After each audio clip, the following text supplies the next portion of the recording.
मित्रों, किसी ने आपसे पूछ लिया कि मेरी अभी शुक्र की दशा चल रही है, तो ये शुक्र की दशा कैसी जाएगी। तो इसके लिए एक सैंपल एग्जाम्पल लिया है। ये डेट, टाइम और प्लेस जो लिखा है 22 जुलाई 1980 रात 11:50 वाला दिल्ली प्लेस लिया है। तो इसकी जो प्लेनेट पोजीशन है, इस हिसाब से शुक्र की स्क्रिप्ट हम बनाएंगे।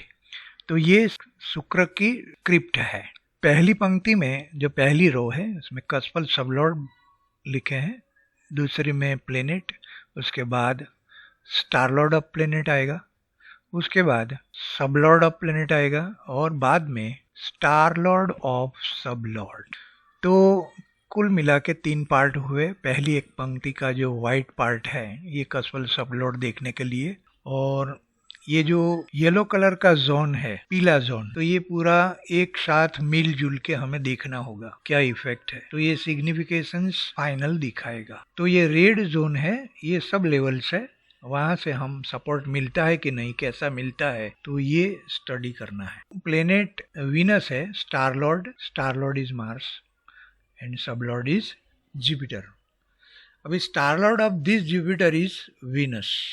अभी वीनस टॉरस साइन में है, मार्स विर्गो साइन में है, जुपिटर लियो साइन में है और वीनस टॉरस साइन में है। अब सबसे पहले हम ये लिखेंगे कि कस्प चार्ट में वीनस कौन से हाउस में बैठा है। Venus is in second house, देखिए दूसरे भाव में है, इसलिए 2 नंबर लिखा। इसके बाद आगे हम लिखेंगे इनकी 2 राशियां हैं जो टॉरस और लिब्रा है, वृषभ और तुला। ये दोनों कस्पल चार्ट में ये 2 भाव है, सेकंड हाउस और 7वां भाव, ठीक है। अभी इनमें से कोई खाली मतलब वेकेंट हाउस है तो ये यहाँ लेफ्ट साइड लिखेंगे, और ऑक्यूपाइड है किसी न किसी प्लेनेट से तो इसे राइट साइड हम लिखते हैं। चलिए, तो वैकेंट तो है नहीं, तो इसलिए यहाँ कुछ नहीं लिखेंगे और राइट साइड में हम 7th लिख देंगे, क्योंकि सेकंड तो हम लिख चुके। ऐसा करने से क्या होगा कि हमारी हैबिट ऐसी है कि जैसे जैसे हम लेफ्ट साइड जाएंगे तैसे तैसे स्ट्रॉन्गर नंबर्स आते जाएंगे। तो कौन नंबर स्ट्रॉन्गेस्ट है और उससे कौन थोड़ा कम स्ट्रॉन्गेस्ट है ये हमें पता चल जाएगा एक नज़र से। इसी तरह मंगल 6ठे घर में है और पहला और 8वां ये मंगल की दोनों राशि आती है, और ये यहाँ इसलिए लिखा है क्योंकि ये दोनों हाउस खाली है, इसमें कोई नहीं है। पहला घर भी खाली है और 8वां घर भी खाली। अब बारी आती है जुपिटर की। जुपिटर 5th हाउस में है और इनकी दोनों राशियां खाली भाव का रिप्रेजेंट कर रही है। तो खाली भाव का राशि लॉर्ड ये बना हुआ है, 9वां और 10वां।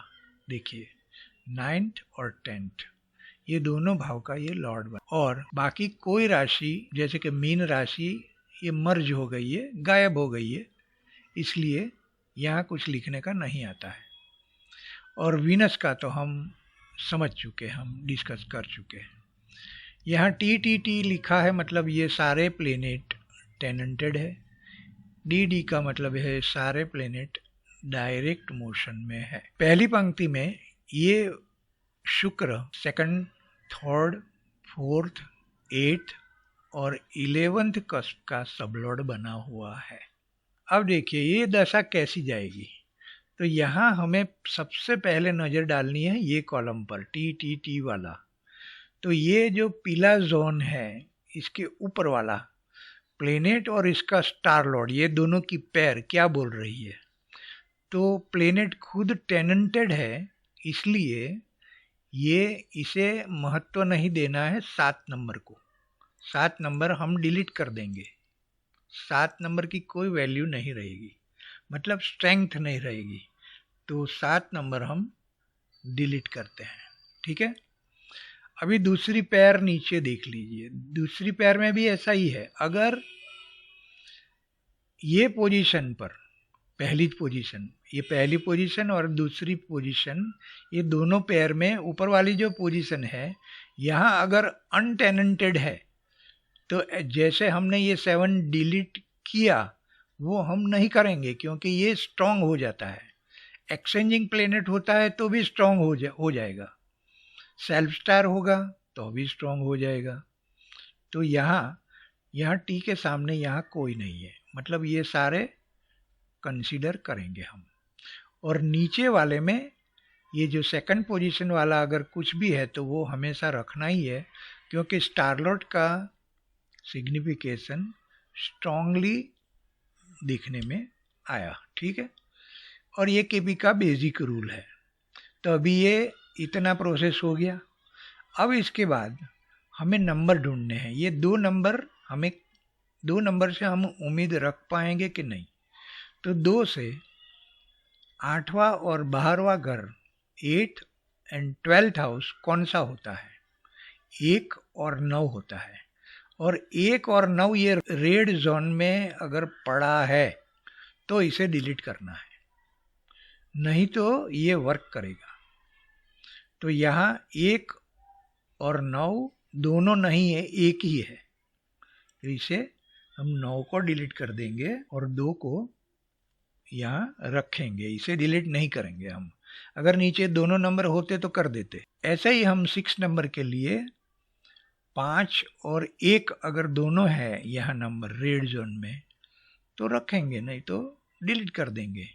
तो यहाँ 5 अकेला बैठा है तो 6 को रखेंगे और 5 को डिलीट कर दे। बाद में 1 की बात करते हैं। तो 1 के लिए 8 और 12 नंबर नीचे है रेड जोन में, तो इसे डिलीट करेंगे, नहीं तो रखेंगे। ऐसे ही 8 को भी रखना पड़ेगा क्योंकि 7 के साथ 3 नंबर नहीं है। 3 नंबर 7 और 3 की जोड़ी होती तो इसे डिलीट करना पड़ेगा। तो ये सारे पीले जोन वाले नंबर फाइनल हो गए और बाकी वाले नंबर का अभी कुछ काम नहीं है एडिट करने के लिए, तो इसे भी डिलीट कर देंगे। हो गया। अभी बचे कितने? ये 2, 1, 6 और 8। तो शुक्र की दशा में ये नंबर का रिजल्ट मिलेगा, दूसरे भाव का, पहले भाव का, छठे भाव का और 8वें भाव का। तो ये नंबर क्या आया? मान लीजिए 1, 6 और 8 ने काम किया तो क्या होगा, सबको पता है।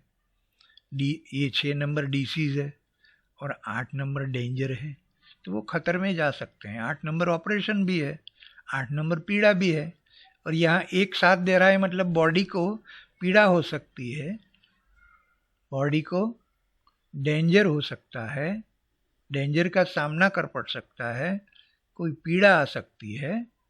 और ये 2 नंबर भी इसका साथ दे रहा है।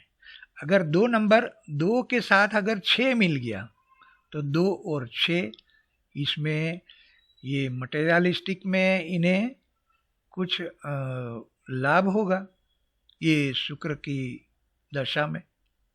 तो ऐसा करके हम सोच सकते। ऐसे इसी प्रोसीजर से कोई भी स्क्रिप्ट हमें पढ़नी चाहिए।